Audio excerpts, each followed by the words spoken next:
You will find no other demographic to be as likely to promote anti-vaccine bullshit as mothers.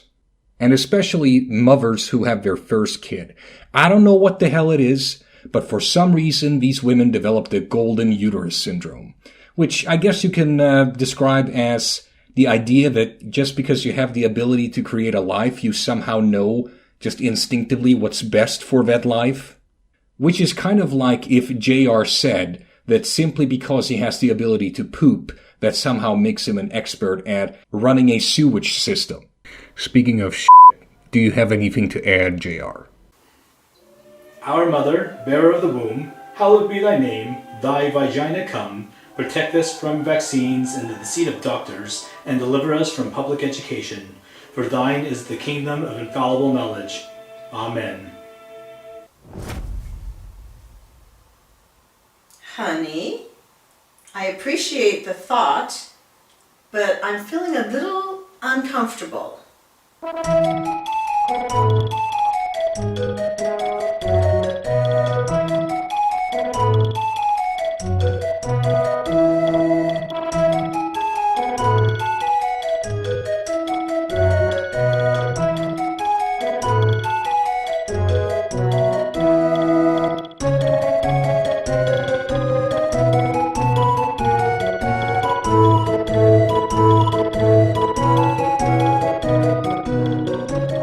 Hi, my name is Shanna, and we are a vaccine-free family. I wasn't always going to not vaccinate. Oh boy, one of these. You hear this all the time. I used to be an atheist, but then I started studying the Bible and evolution, and now I'm a creationist. I used to believe in global warming, but then I found some websites, and now I know it's all a lie. It really is all a lie. It is an attempt to strawman the position of being opposed to a belief into a position of ignorance, when, in reality, in the sphere of everyone who is educated in medicine and vaccinations, there is no disagreement on their safety and effectiveness. Just because you did not used to be an anti-vaxxer doesn't mean you are smart. You knew nothing about vaccinations before, and then you filled the empty chasm in your mind with a bunch of shit. It is really a shame, and it would make teaching you the real science far more difficult, because before anyone can teach you anything, they would first have to get you to understand why the things you are certain about are actually completely wrong. It is sort of like climbing Mount Everest, but starting inside a pit lined with dirty diapers. It would be an excruciatingly unpleasant process, struggling to make any progress at all, and the whole experience would end up leaving me feeling dirty and sick to my stomach. In fact, my husband is a chiropractor. Oh, wonderful. Your husband is as useless as you are. Sometimes people just find their perfect matches. And when we were pregnant, or when I was pregnant, I had this trump card that I played that said, basically, I'm the mom and I get to decide because I carried the baby. Oh, Jesus Christ. You did not just say that. Did you have to earn the ability to become pregnant? Did you have to journey through the ruins of Tristram, level up a few times by farming some enemies, and then read a scroll of ovulation? Did you have to study for years at a university, work at an internship, write a thesis, and conduct a graduate project to earn a PhD in squirting tiny humans out of your hoo-ha? No, you did nothing. There is no required skill or knowledge set to become a mother. All you have to do is be a healthy female of childbearing age. You do not get credit for a biological fact, nor does said fact provide you with any type of knowledge or insight that would make you a superior parent, or more worthy of having dominion over the rearing of your child. That is why women who are deemed as unfit parents have their custody revoked by the government. If you were right, then all mothers would have the instinct and knowledge to be parents simply by becoming pregnant. I feel sorry for your husband. He is out there every day making an honest living,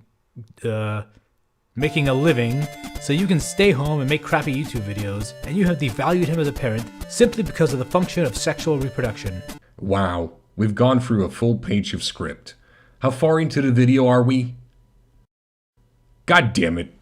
So he was okay with that. He said, that's fine. However, I want you to read a book. And it was, at the time, a book called The Sanctity of Blood by Dr. Tim O'Shea. Oh wow, so your husband is a cuck and an idiot. The Sanctity of Blood is a book by Tim O'Shea. Dr. O'Shea is a chiropractor working in San Jose, California. He has published 15 books over the past 35 years. all of which received little or no attention until he started producing at least 7 editions of The Sanctity of Blood, which has become somewhat popular with the anti-vax crowd. Which is probably why he keeps releasing new versions of it. O'Shea is a definite quack whose claims are only ever backed up by his own intuition and conclusions. He believes that germs and viruses do not cause illnesses. Remember, he likes people to call him doctor. And his only evidence for this claim is that the manufacturers of antibiotics and antiviral agents make money by selling them. So if you take anything this guy says seriously, it paints a pretty poor picture of your ability to do research and to make objective decisions. And at that time, I couldn't find it. Impressive. You're even incompetent at bad research. So while shopping one day in a whole type of market with Whole Foods and books and whatnots, I came across a book called The Vaccine Safety Manual. Written by Neil Z. Miller.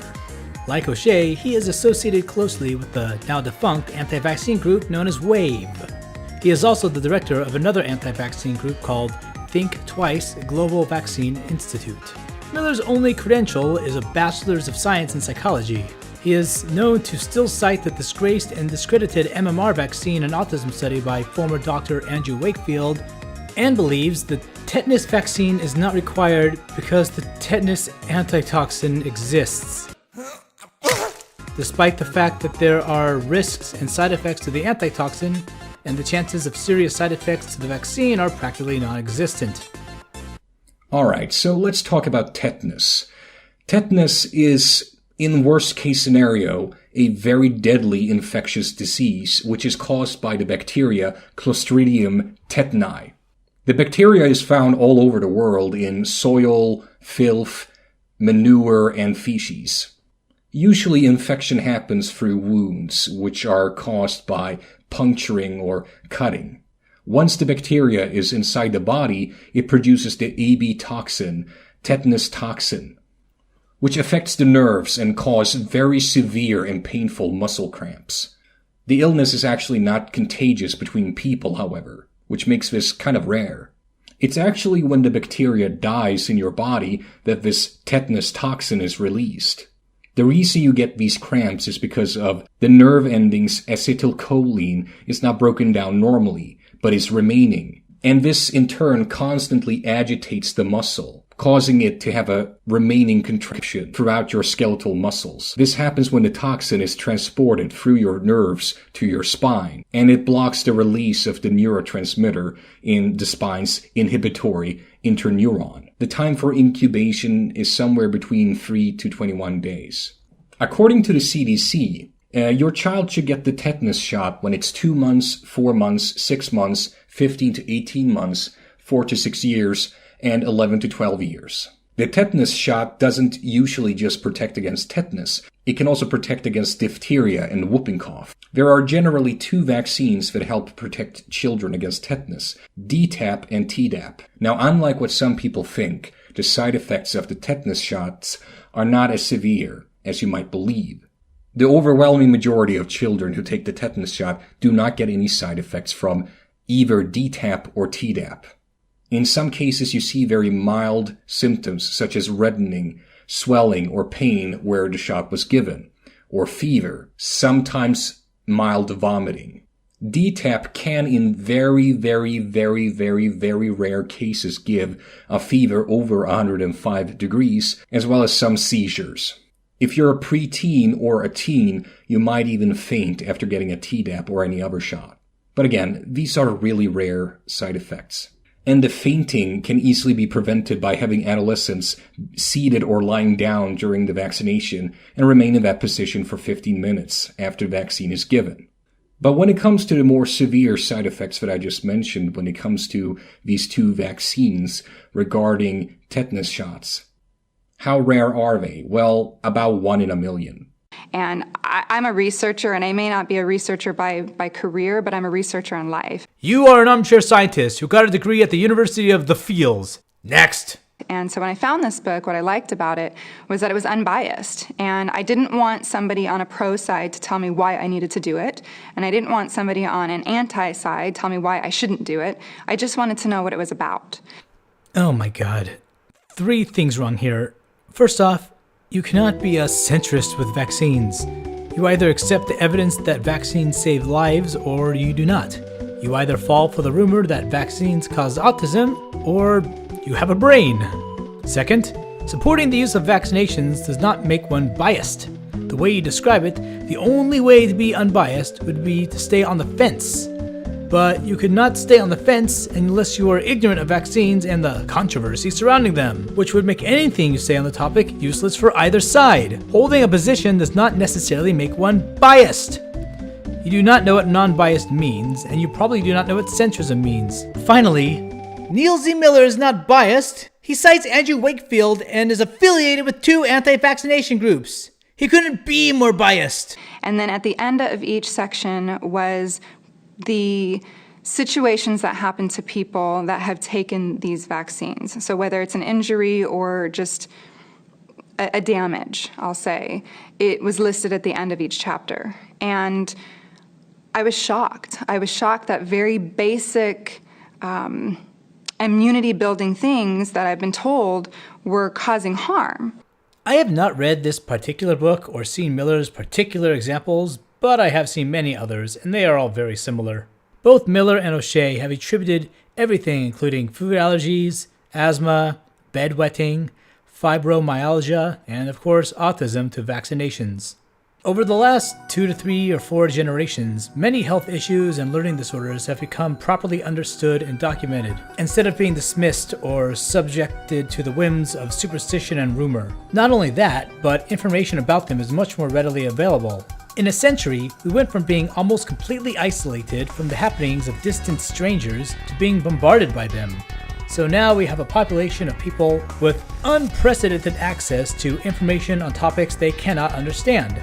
Every strange, scary, and rare disorder is given its own hour-long documentary, and we are taught about more ways to care for our children's health than our parents learn about caring for ours. All this creates a false impression in naive minds that each generation has become less healthy than the one that preceded it. Various groups have tried to find something to pin as the culprit: genetically modified foods, mass-produced meat, wearing shoes. But the thing that got the most widely accepted blame was vaccinations, which also has seen an increase in use over the last 100 years. The irony being that vaccines have actually saved far more lives than any of those other innovations. All in all, it is one big causation-correlation fallacy. And so when I looked at some of these vaccines and I saw side effects were leukemia. Leukemia? Seriously? When and how did a vaccine ever cause blood cancer? Sandre, help me out here.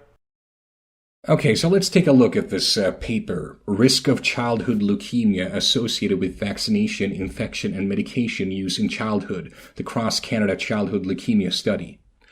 Now, if we go down in the study and read, we will find that no association was found between childhood leukemia and exposure to several common vaccines, including the measles, mumps, and rubella, diphtheria, tetanus, pertussis, poliomyelitis, or Bacillus calmette-guerin vaccines.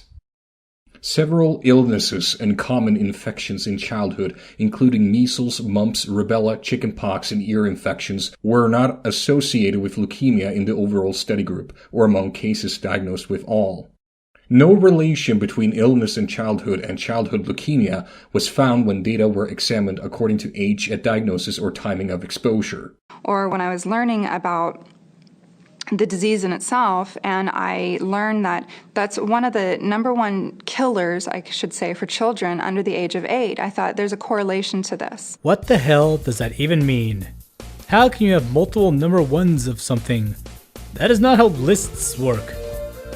Anyway, let us see what the New England Journal of Medicine has to say about the most common causes of death in children and adolescents. The most common cause of death is injury, which I assume includes falls, household accidents, fire, etc. In a distant second is motor vehicle crashes, so buckle up and look both ways. Third is firearm related, and most of those are intentional homicide. Fourth is malignant neoplasm at 9.1%, which basically means a cancerous tumor, which may include leukemia, but let us break this down. Leukemia is the most common childhood cancer, standing at about 20% of all childhood cancer rates. Unfortunately, it has a 90% survival rate, which means that the number of children killed by it is 10% of the total childhood leukemia incidence, which makes up 20% of childhood cancers, which is 9.1% of all childhood deaths. What this boils down to is that of all the childhood deaths in the USA, leukemia amounts for 0.182% of them. So, no, it is not one of the top 10 killers of children. Not by a long shot. All of that is beside the point because there is no link between vaccines and causing cancer of any kind. Now, what I find kind of ironic about this whole thing is that you know how these people who are into New Age stuff, who also happens to usually be anti-vaxxers, they always push, the idea that you should enrich yourself with vitamins and whatnot? Well, actually, it says here, with respect to medication use, an excess risk of leukemia was observed among children that had ever taken vitamin supplements. So in other words, giving your kid a vitamin supplement has larger statistical evidence behind it to cause leukemia than an actual vaccine. Also, milk supplementation was positively associated with childhood leukemia. So yeah, not only vitamins, but also baby formula has a higher statistical chance, according to the study, to cause leukemia than an actual vaccine.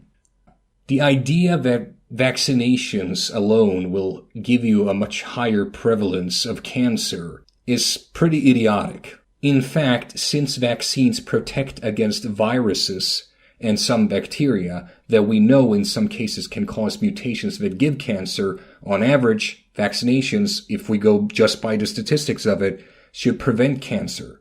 Take the HPV vaccine and how it protects against the HPV virus. It's given to girls at a fairly young age to prevent them from developing cancer later on in life. Although it's shown that boys would benefit from this vaccine too. Well, actually, I guess in a way, vaccines actually do cause more cancer. Your chances of getting cancer increase as you get older. It is just a fact of the flawed process of DNA replication. So, vaccinating your children increases the chance that your children will live long enough to get cancer. Aha! In your face! Science! And I sat on the floor of this market at however many months pregnant. I think I was close to 9 months pregnant. And I just started reading from the front cover, and I turned page after page after page. So you were in the way of other customers and reading a book you did not pay for. Are we sure your name is Kelsey and not Karen? And to be honest with you, I wept. I cried for these women, for these fathers, for these mothers. I wasn't even really a mom yet, but I was carrying a life inside me, and I was responsible. I'm responsible for everything that this child is going to be doing in life. It's my job. It's my job to be the voice, and it's also my job to be the caregiver. And you have failed in that. You have failed in providing your daughter with proper medical care. I truly believe you have the best of intentions, but to put it bluntly, you are thick. And not the good kind of thick with 2 C's.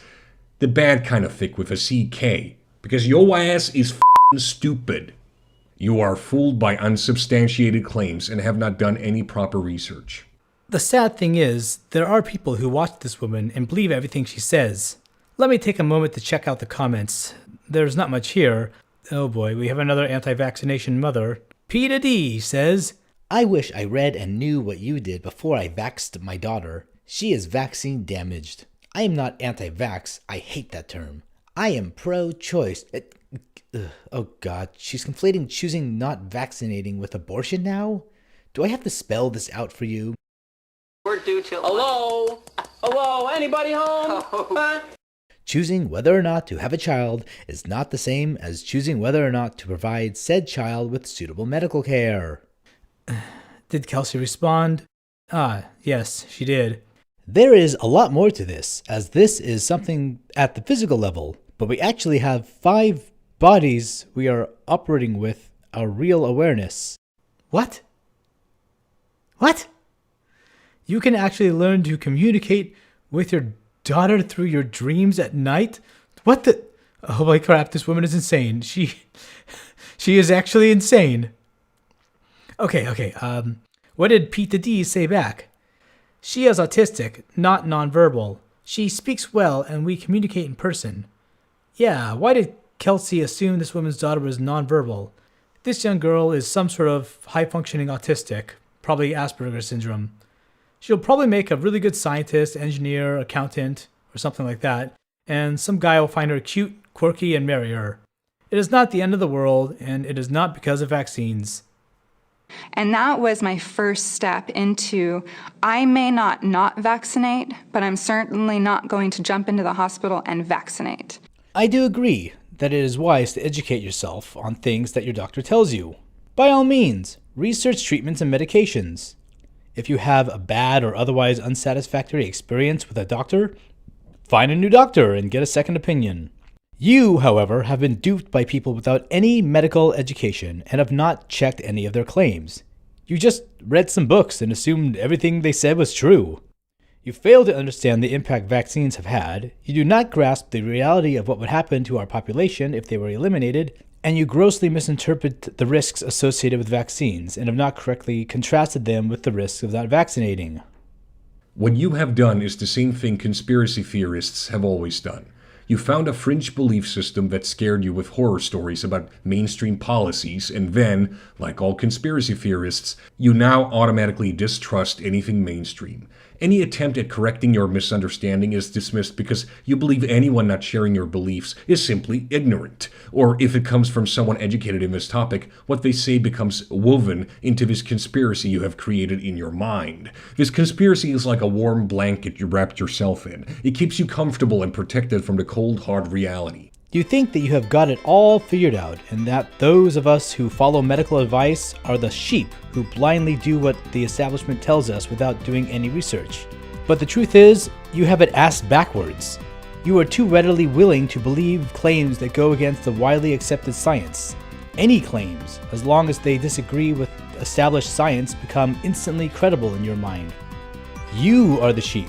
And with your head held high, your heart filled with smug pride and an undeserved sense of superiority, you are following them, hand in hand with your little girl straight off a cliff.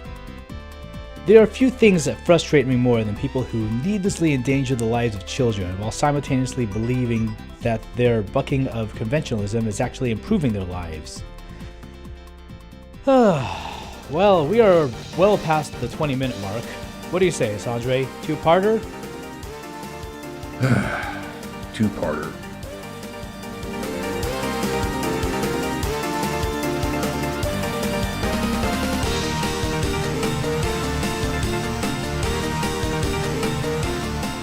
Written by Zeal. No, Seal. Written by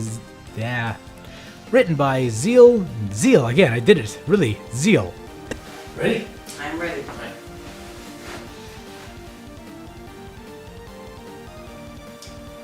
Honey, I appreciate the thought, but right now I'm feeling a little uncomfortable. No, I don't like it. That was a little more robotic and a matter of fact than the way I demonstrated it. Okay, try again. Honey, I appreciate the thought, but I'm feeling a little uncomfortable. Okay, I will give that a try. Right? Honey, I appreciate the thought, but right now I'm feeling a little uncomfortable. Better. I'm feeling uncomfortable! You made me feel uncomfortable! Stop making me feel uncomfortable! Stop. No, but you might want to use some of this. You are making me feel uncomfortable, young man. You better stop making me feel uncomfortable! Okay. Right. You want to try again? Make sure you're frowning when you do this, alright? But I've got Botox right now, so it's hard to frown. I'm definitely putting that in. Oh, don't you dare!